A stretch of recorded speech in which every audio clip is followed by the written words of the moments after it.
She was 22 and sleeping inside the storage room behind a closed roadside chapel. Every night, cold winds slipped through the cracked wooden walls and carried the smell of wet soil, candle wax, and old rainwater into the room where she slept. The roof creaked whenever trucks passed on the highway beyond the trees. Sometimes mice scratched inside the walls beside her mattress, and sometimes the chapel bell rang softly by itself when the wind was strong enough.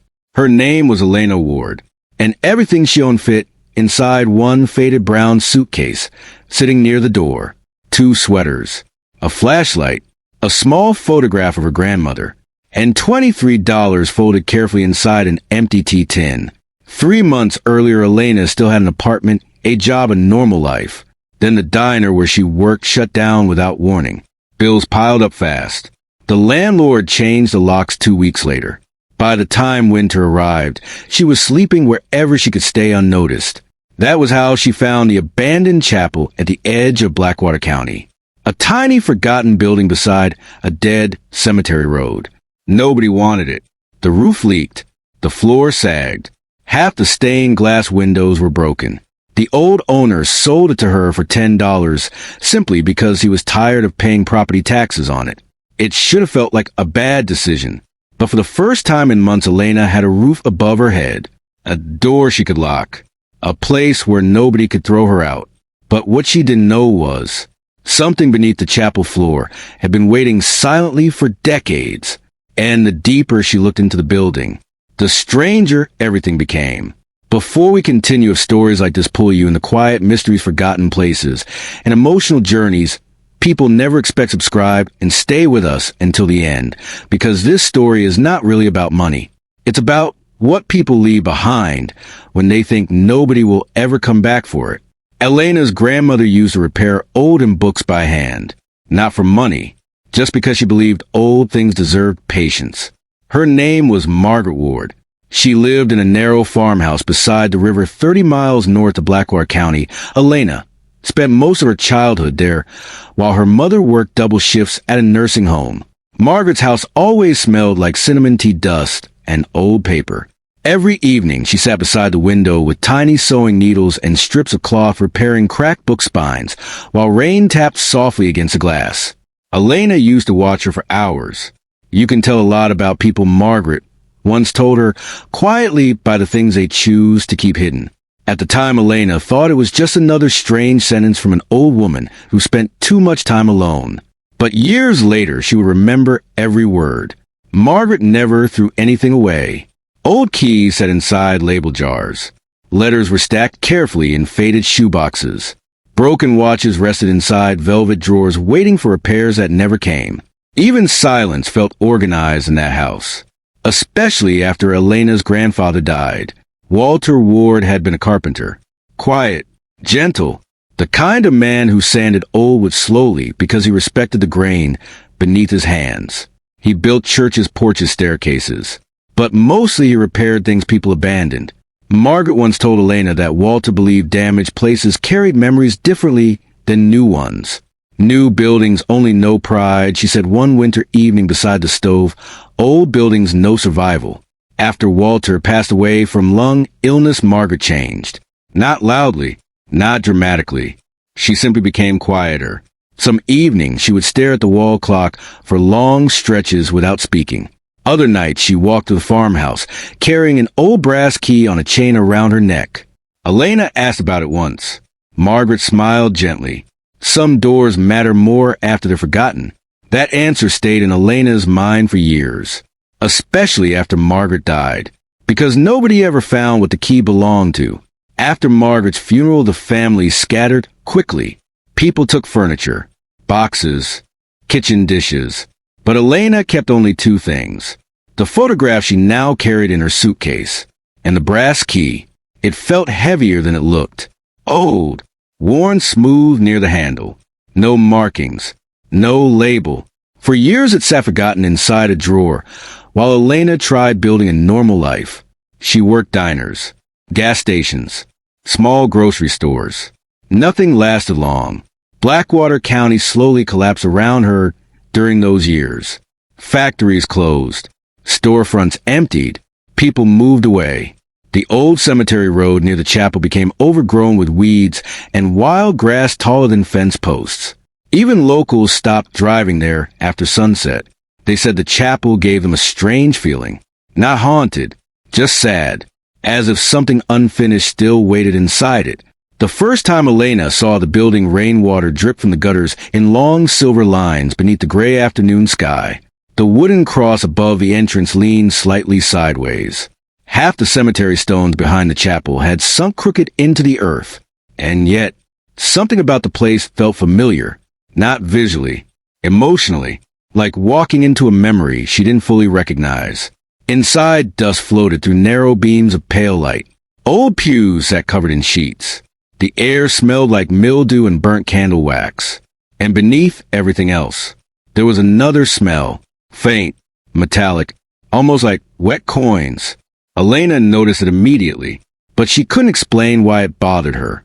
The owner signed the papers inside his truck because he refused to enter the chapel himself. "Floor's unstable," he muttered while handing her the keys, "probably gonna collapse someday." Then he drove away without looking back. That night, Elena slept beneath 3 coats near the altar while rain hammered against the roof overhead. At some point after midnight, she heard a sound beneath the floorboards. 3 slow knocks, then silence. The next morning, Elena convinced herself it was only pipes shifting beneath the old building. But over the following days, small things kept happening.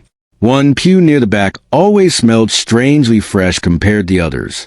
A section of floor beside the altar stayed unusually cold. And every evening around sunset, she heard soft creaking beneath the chapel floor. Not random sounds. Patterns. As if something moved slowly underneath the wood. The isolation made everything worse. Blackwater County felt abandoned after dark. Fog drifted across the cemetery road each evening until the trees disappeared completely behind gray mist. Sometimes Elena stood outside the chapel staring at the empty graves while distant thunder rolled somewhere beyond the hills. No cars, no voices, only wind moving through dead grass. She tried ignoring the feeling growing inside her. But curiosity has a strange way of turning fear into obsession, especially when loneliness gives you too much time to think. One afternoon, Elena began cleaning the chapel properly. Dust rose around her in thick clouds, while old wood groaned beneath her footsteps. She uncovered in books swollen from water damage, candlesticks blackened with age, rotting carpets. Then she found something strange beneath one pew near the back wall. Scratch marks, deep ones, as if someone had dragged heavy furniture across the floor repeatedly. But there was no furniture nearby, only empty space. That night, she checked the area with her flashlight. The wood sounded different there. Hollow. Elena froze. Her heartbeat slowed, then sped up again, because suddenly she remembered Margaret's brass key, still buried at the bottom of her suitcase. The key didn't fit any visible door inside the chapel. Not the entrance, not the storage room, not the basement hatch beside the kitchen. Still, Elena couldn't shake the feeling that it belonged there somehow. Over the next week, she searched carefully. Slowly, trying not to let herself believe impossible things. She checked cabinets, loose bricks, old drawers beneath the altar. Nothing. Then one evening, during heavy rain, part of the ceiling leaked near the back pews. Water spread across the floorboards in thin silver streams. And that was when Elena noticed it. The water disappeared through a narrow crack beneath the scratched section of wood, as if there was empty space underneath. Not dirt. Not foundation. A hollow space.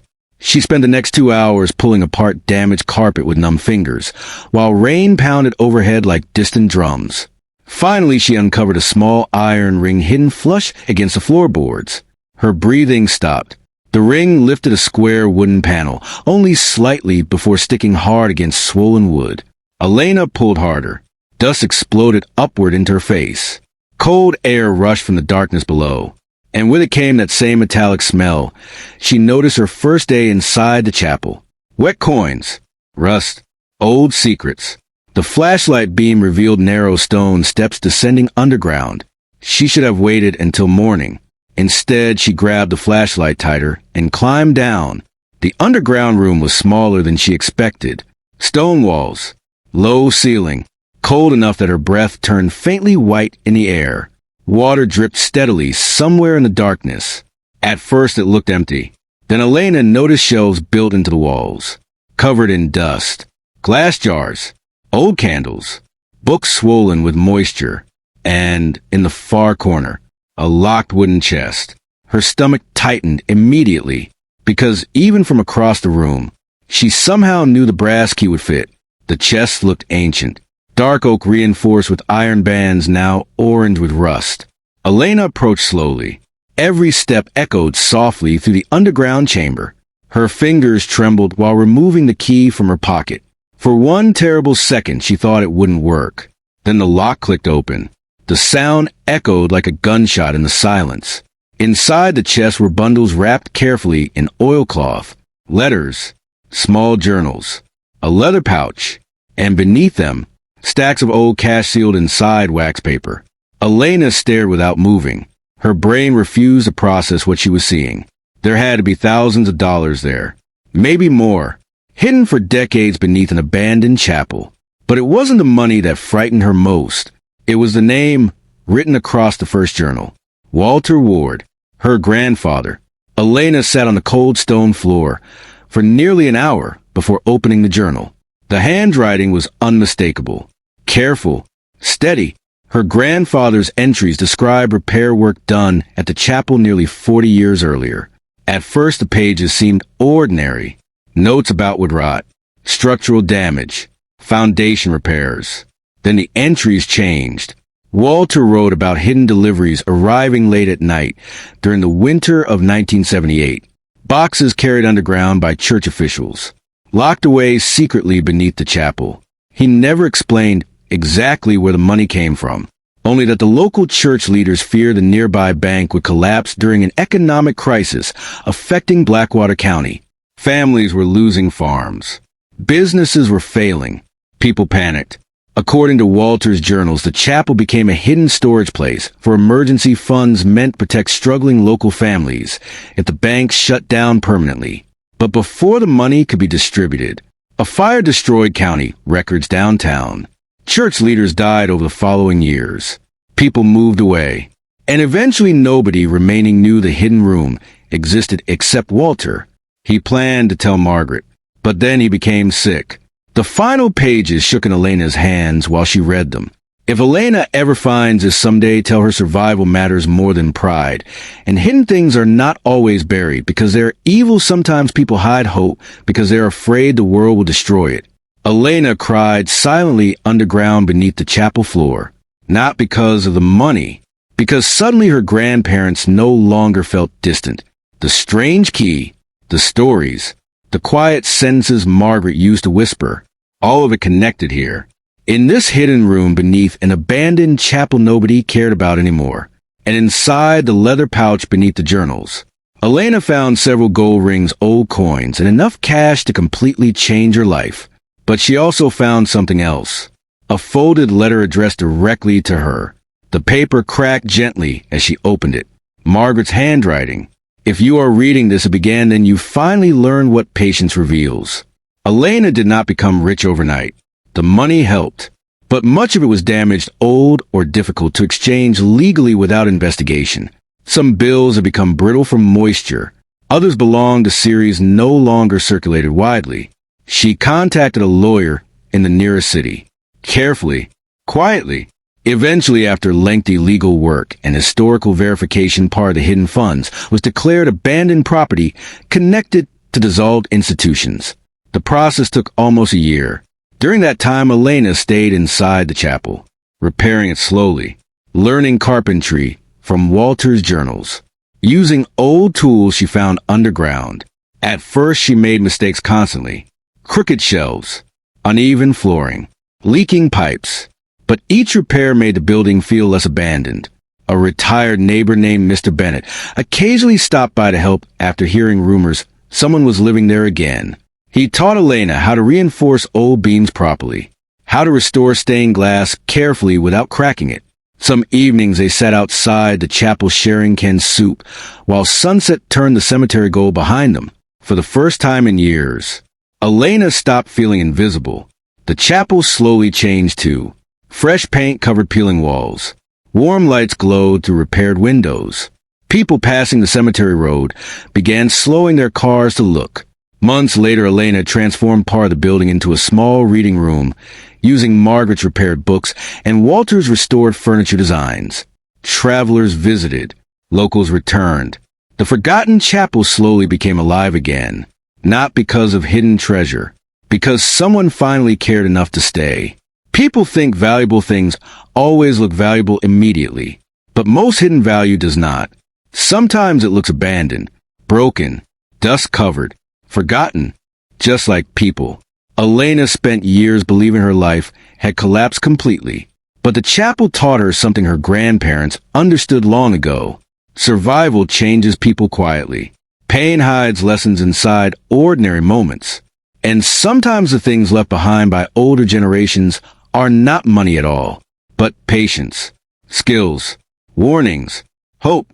The hidden room beneath the chapel floor held cash and gold, but the real inheritance was the proof that someone believed the future still mattered enough to protect, even decades earlier, even when everything seemed hopeless. 2 years after buying the chapel for $10, Elena stood outside beneath the restored bell tower during early autumn. The cemetery road no longer felt abandoned. Wildflowers grew beside repaired fences. Warm light glowed through the chapel windows behind her.